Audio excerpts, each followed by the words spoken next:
আসসালামাইকুম ভিউয়ার্স, আজকে আপনাদের দেখাবো ওভারলক ইন্টারলক যে মেশিন আছে 5 থ্রেড। তো এটার চেন লুপার যেটা আছে, চেন লুপারের ক্যাম যে পানটা আছে, এই পান টাইমিং কিভাবে করবেন। অনেক সময় পান টাইমিং থেকে স্কিপ পড়ে, স্কিপের সমাধান করতে পারেন না। তো সঠিক নিয়মে কিভাবে পান টাইমিং করবেন এই ভিডিওতে দেখতে পাবেন। তো পুরো ভিডিও জুড়ে আমাদের সাথে থাকবেন।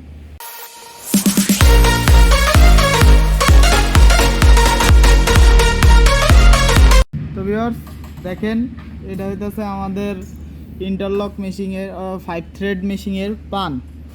তো পানের একটা সঠিক একটা টাইমিং আছে, একটা স্ট্যান্ডার্ড টাইমিং আছে। তো পান টাইমিং কিভাবে করবেন, আমাদের যে মেশিন আছে, মেশিনের ব্র্যান্ড হইতেছে জিএমসি। তো নিডল বার সর্বোচ্চ উপরে থাকবে। নিডল বার আপনার মেশিনের লোডেশন অনুযায়ী সর্বোচ্চ উপরে রাখবেন। উপরে রাখার পরে আপনার নিডল বারের হাইট কত রাখবেন, হাইট 7 থেকে 9 mm হাইট রাখবেন। হাইট রাখার পরে দেখেন আমাদের যে এইখানে যে পানটা আছে, পান একটা আছে স্ট্যান্ডার্ড পজিশন, আর একটা আছে যে অ্যাডভান্স। আপনার টাইমিং ঠিক আছে, সব কিছু ঠিক আছে, তারপরেও আপনার চেন লুপারে স্কিপ পড়ে। তখন আপনি কি করবেন, তখন আপনার এই যে পান আছে, পানটা তখন আপনি একটু অ্যাডভান্স করে দিবেন, দেখবেন আপনার স্কিপ বন্ধ হয়ে গেছে। তো দেখেন এই পানে যে থ্রেডটা আছে, আমি থ্রেডটা নামাইলাম। এখন দেখেন আমার যে পান, এই যে পানের এইখানে থ্রেডের সুতা আর এইখানে থ্রেডের সুতা যদি যায়, এখন কিন্তু আমার পানটা স্ট্যান্ডার্ডে আছে। তো পান টাইমিংটা এটা কিন্তু স্ট্যান্ডার্ড। যদি আপনার এই পান টাইমিংয়ে যদি স্কিপ বন্ধ না হয়, তখন কিন্তু আপনার পান টাইমিং অ্যাডভান্স করা লাগবে। তো অ্যাডভান্স কীভাবে করবেন, এইখানে আমার 2টা নাট আছে, এলকি নাট আছে। তো আমি নাটগুলো লুজ দিতে হবে। তো দেখেন এই যে আমি নাট লুজ দিছি, আমার পান দেখেন এখন কত সুন্দর মুভমেন্ট করতেছে। এই পান সম্পূর্ণ লুজ। আর লোডেশন অনুযায়ী এখন মেশিন ঘুরাইলাম, নিডল বার সর্বোচ্চ আপ, নিডল বার সর্বোচ্চ আপ। আর এখন আমার পান টাইমিং করা লাগবে। তো পান টাইমিং করার আগে আপনি থ্রেডটা নামাবেন। নামানোর পরে আপনার যে এই থ্রেড থেকে এই থ্রেড যে সুতাটা যাবে, দেখবেন এটা যদি আমি দেই এটা কিন্তু অ্যাডভান্স, তারপরে এইখানে যদি দেই এটা কিন্তু স্ট্যান্ডার্ড, আর এটার থেকে যদি নিচে দেই এটা কিন্তু একদম লো। আপনার সুতাটা একদম ধারদার হয়ে যাবে। অনেকে সুতা ধারদার হইলে বন্ধ করতে পারে না।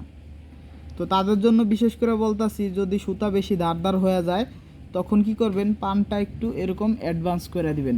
আপনার সুতা ধারদার বন্ধ হয়ে যাবে, প্লাস স্কিপও বন্ধ হয়ে যাবে। তো এখন আমি একটু অ্যাডভান্স করে দেবো পানটা।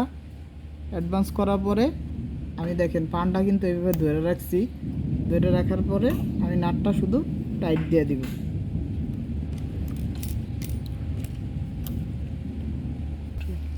তো দেখেন আমি নাটটা টাইট দিছি, হালকা করে টাইট দিছি। টাইট দেওয়ার পরে অনেক সময় কি হয়, লুপারে সুতা ছিঁড়া যায়, ফাইসা ছিঁড়া যায়, বোঝা যায় না। অনেক সময় মনে হয় যে টাইমিং থেকে ছিঁড়া যাইতেছে, আসলে কিন্তু টাইমিং থেকে সবসময় সুতা ছিঁড়ে না, আপনার পান থেকেও সুতা ছিঁড়া যায়।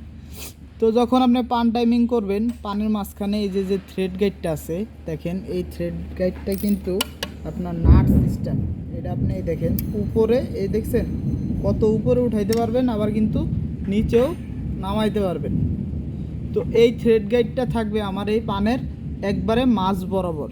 যদি পানের সাথে লাইগা থাকে তাহলে কিন্তু আপনার সুতা ছিঁড়া যাবে।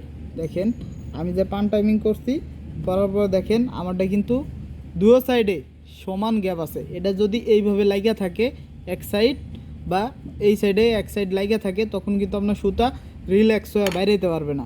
তখন আপনি মনে করবেন আপনার টাইমিং সমস্যা। যদি লুপারের সুতাও কারো ছিঁড়ে যায়, অবশ্যই পান খেয়াল করবেন, পানের কোনো জায়গায় সুতা বাজে কিনা। তো ভিউয়ার্স বুঝতে পারছেন কিভাবে পান টাইমিং করা লাগে। বিশেষ করে যে স্কিপ পড়ে, সুতা কাটে, তো তারা এই পান টাইমিংটা করে নেবেন। আশা করি স্কিপও পড়বে না, সুতাও কাটবে না। আর যারা বুঝতে পারেন নাই অবশ্যই কমেন্ট করবেন, আমি কমেন্টে রিপ্লাই করার চেষ্টা করব। আমাদের ভিডিও যদি ভালো লাগে একটা লাইক দিবেন, বন্ধুদের মাঝে শেয়ার করবেন। নতুন নতুন ভিডিও পেতে আমাদের চ্যানেলটি সাবস্ক্রাইব করে রাখবেন। আসসালামু আলাইকুম।